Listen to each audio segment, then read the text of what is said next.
اسرائیل کا غزہ کے بعد لبنان میں قتل عام.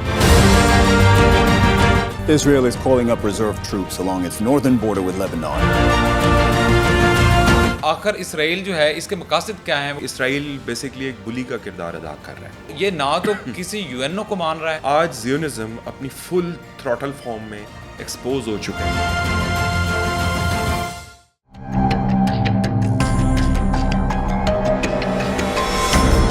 بسم اللہ الرحمن الرحیم.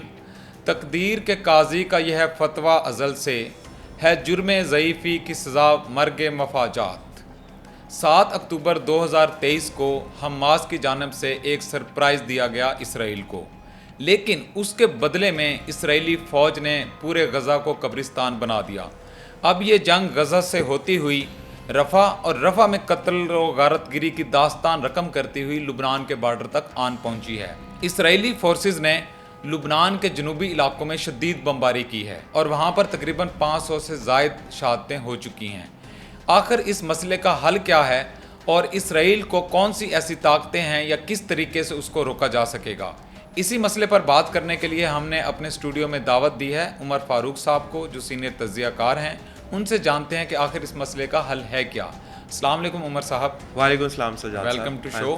اچھا، آپ نے دیکھا کہ غزہ کے اندر جو غزہ کو قبرستان بنا چکا ہے اسرائیل، اور اس کی جو جنگی ہوس ہے وہ ابھی تک ختم نہیں ہو پا رہی. اب اس نے اپنی جنگ کا جو دائرہ کار ہے وہ لبنان تک لے گیا ہے. ہم نے دیکھا کہ سوموار کے روز اسرائیلی فورسز کی جانب سے جنوبی لبنان میں حملہ کیا گیا. آخر اسرائیل جو ہے اس کے مقاصد کیا ہیں، وہ کیا حاصل کرنا چاہتا ہے اس جنگ سے؟ جی، آج آپ نے بڑا اچھا ٹاپک چوز کیا سجاد صاحب، اور بڑا اچھا کویسچن ہے آپ کا. تو سر دست تو یہی لگتا ہے کہ اسرائیل بیسیکلی ایک بلی کا کردار ادا کر رہا ہے. جیسے علاقے میں ایک بلی ہوتا ہے، وہی وہ کردار ادا کر رہا ہے. اس کا مقصد سوائے اس کے کچھ نہیں ہے کہ ایکسپینڈ کرے یہ اپنے عزائم کو، اپنی باؤنڈریز کو. ورنہ یہ کیسے ہو سکتا ہے کہ لبنان میں جا کے یہ انفلٹریشن کر رہا ہے، جو اس سے کافی دور واقع ہے، لیکن اس کے باوجود اس کو لبنان سے خطرہ محسوس ہو رہا ہے. انفیکٹ اگر اس کا ہم تھوڑا سا بیک گراؤنڈ دیکھیں تو اس کو خطرہ لبنان سے اتنا نہیں ہے جتنا حزب اللہ سے ہے.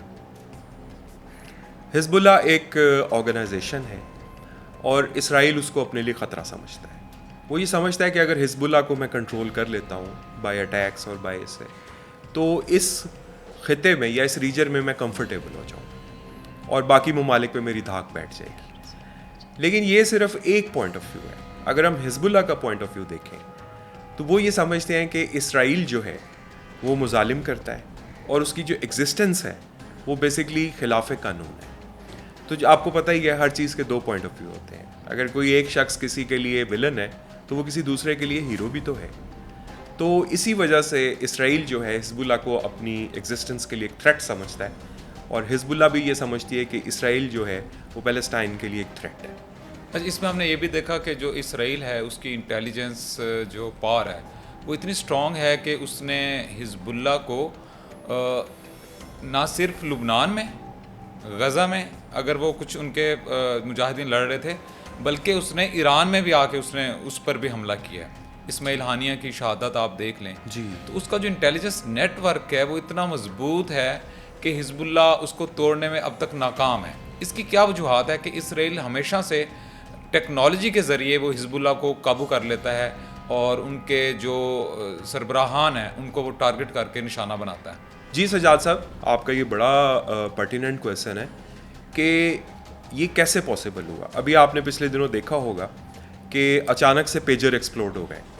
کچھ لوگ مارکیٹس میں کھڑے ہیں، کچھ کہیں اپنے پروفیشن میں بزی ہیں، اور وہ لوگ اچانک کھڑے کھڑے ان کے پیجز پھٹ گئے. پیجر ایک چھوٹا سا ڈیوائس ہوتا ہے جس پہ آپ میسج ریسیو کرتے ہیں، اور ان کو یہ محسوس ہو رہا تھا کہ موبائل فون جو ہے وہ اب کمفرٹیبل نہیں ہے، تو ہمیں پیجز پہ شفٹ ہو جانا چاہیے. یہ کافی پرانی ٹیکنالوجی ہے. ایگزیکٹلی. تو انہوں نے کہا this is safer than mobile phone because you can't be tracked. لیکن آپ یہ دیکھیں کہ اگر یہ اسرائیل کا کام ہے تو آپ یہ دیکھیں کہ انہوں نے وہ کوڈ کیسے حاصل کیے ہوں گے کہ پیجر کی بیٹری کو یا تو انہوں نے اوور ہیٹ کیا ہے یا اس کی پروگرامنگ کو ہی انہوں نے کڈنیپ کر لیا ہے کہ پیجر ایکسپلوڈ ہو گئے. پیجر ایک چھوٹا سا ڈیوائس ہوتا ہے جو بیلٹ کے ساتھ باندھا جاتا ہے اور ایسا بھی ہوا ہے کہ کسی نے میسیج دیکھنے کے لیے پیجر نکالا ہے, وہ ایکسپلوڈ ہوا ہے تو اس کی آنکھ ضائع ہو گئی. تو کہنے کا مقصد یہ ہے کہ اس سے ایک چیز تو واضح ہو گئی سر, کہ اب بات ٹینکس اور گن سے آگے نکل کے یہ ماڈرن ٹیکنالوجی وارفیئر کا ایک نیا ایلیمنٹ سامنے آیا ہے, وچ از موبائل فون اینڈ پیجر. آپ نے بالکل ٹھیک کہا, ان کی انٹیلیجنس ہی ہے, انٹیلیجنس کے ساتھ ساتھ یہ ان کی سائنس اینڈ ٹیکنالوجی کے میدان میں ڈیولپمنٹ ہے کہ وہ لوگ ایسی چیز بنانے میں کامیاب ہو گئے ہیں. اب آپ دیکھیں پاکستان میں کتنے لاکھ اور کروڑ لوگ موبائل فون لے کے گھوم رہے ہیں. آپ ہو گئے, میں ہو گیا, ہم نے جس دن یہ خبر سنی ہم سب پریشان ہو گئے کہ اگر خدا نہ خواستہ موبائل کی تو بیٹری بھی بڑی ہوتی ہے, تو اگر بیٹری کو ہی بیس بنا کے ایکسپلوڈ کیا گیا ہے تو پھر تو سر ہم سارے تھریٹ میں ہیں. خالی حزب اللہ کیا, اگر تو یہ انہوں نے کیا ہے. اور اب یہ دیکھیں, کبھی وہ کہتے ہیں ہانگ کانگ کی کسی فرم نے یہ بنایا ہے, کبھی کسی فرم کے اوپر کبھی انڈین شہری کا نام ہاں آتا ہے. مطلب سجاد صاحب ابھی تک یہ چیز شو نہیں ہو سکی کہ ہو از دا مین کلپریٹ, لیکن جو بھی ہے وہ ایسا ہے جس کا ٹیکنالوجی پہ فل کنٹرول ہے. تو اب ہم سب کو بیٹھ کے یہ سوچنا چاہیے کہ اگر آج اسرائیل نے اس چیز کو یوز کر کے یہ کر دیا ہے, تو کل کلاں کو خدا نہ خواستہ کسی سچ مچ کے دہشت گرد کے ہاتھ یہ ٹیکنالوجی چڑھ جاتی ہے, اور وہ سوچ بھی رہے ہوں گے اس چیز کے اوپر, تو پھر آپ اور ہم سب کی زندگیاں تو بہت خطرے میں ہیں.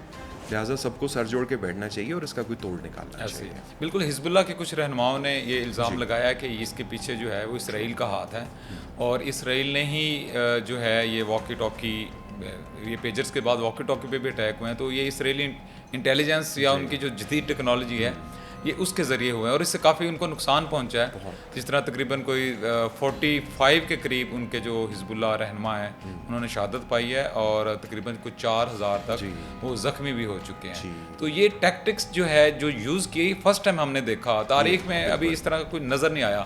تو انٹرنیشنلی یہ وار کرائم میں بھی شامل ہوتا ہے, اور انٹرنیشنل جو لاز ہیں اس کی بھی یہ اس نے دھجیاں بکھیر دی ہیں. تو یہ نہ تو کسی یو این او کو مان رہا ہے, اور نہ ہی یہ انٹرنیشنل کورٹ آف جسٹس کے فیصلوں کو مانتا ہے. اس کے پیچھے کون سی ایسی پاور ہے جو اس کو وائلیشن کے لیے ابھار رہی ہے, اور یہ پوری دنیا میں جس کنٹری میں چاہے یہ اٹیک کر دیتا ہے حزب اللہ کو یا کسی بھی ایرانی رہنما کو, یہ اس میں قتل کرتا ہے. It is a war crime, کیونکہ آپ نے ایک بارڈر کراس کر کے سٹیزنس کے اوپر اٹیک کیا.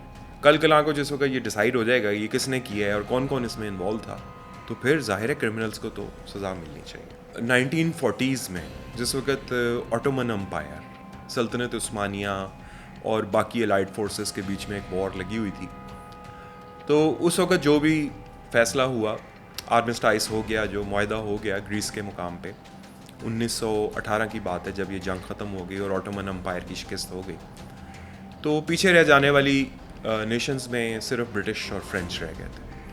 تو انہوں نے اس خطے کو, جو کہ شروع سے بالکل ایسا نہیں تھا جیسا کہ یہ آج ہے, یہ سارا خطہ فلسطین ہی کہلاتا تھا, لیکن 1918 میں جب برٹشرز گئے تو انہوں نے یہ فیصلہ کر لیا کہ بھئی اب یہ تو ہمارے بس کی بات نہیں, تو اب جیوز یہ کریں کہ وہ اپنی اسٹیٹ بنا لیں اور عربز یہ کریں کہ وہ اپنی اسٹیٹ بنا لیں. لیکن آپ یہ دیکھیں اس فیصلے کا یہ نتیجہ نکلا کہ آج تک وہ چیز سیٹل نہیں, اور وہ وار ہو رہی ہے. ہم بڑی باتیں کرتے ہیں, آپ شاید حیران ہوں گے کہ 1948 میں بہت بڑا ایک ایکزوڈس پیلسٹینینز کا بھی ہوا, اور لاکھوں فلسطینیوں کو اپنا گھر بار چھوڑ کے جانا پڑا. تو اس کے بعد برٹش جو تھے انہوں نے یونائٹڈ نیشنز کے اوپر یہ پھینکا اور خود وہ یہاں سے بھاگ نکلے.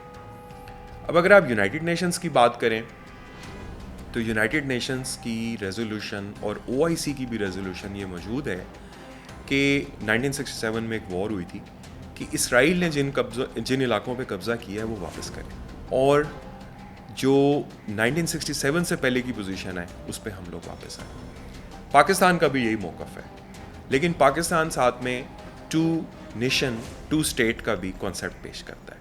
غالباً اس کا مقصد یہ ہے کہ 2 ریاستیں ہو جائیں, کیونکہ اس کا حل میں تو سجاد صاحب یہی سمجھتا ہوں, اگر آپ میری پرسنل اوپینین لیں کہ اس کا حل کیا ہونا چاہیے, تو میرا بھی یہی خیال ہوگا کہ شاید اب 2 نیشن کی طرف ہی جائے گی بات. ہم نے دیکھا کہ برطانیہ کے جہاز جو ہیں وہ اسلحہ لے کے آئے, اور اس کے اندر ان کے وزیر اعظم خود وہ آئے اس میں اسرائیل میں اس کی ہیلپ کے لیے.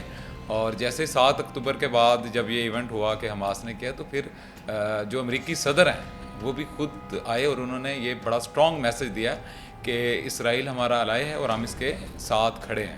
بالکل. تو اس میں آپ ڈیفینیٹلی ٹھیک کہہ رہے ہیں کہ اس کے پیچھے پاورز ہیں, امریکہ ہے, یورپ ہے, برطانیہ ہے, فرانس ہے, کافی سارے کنٹریز ہیں.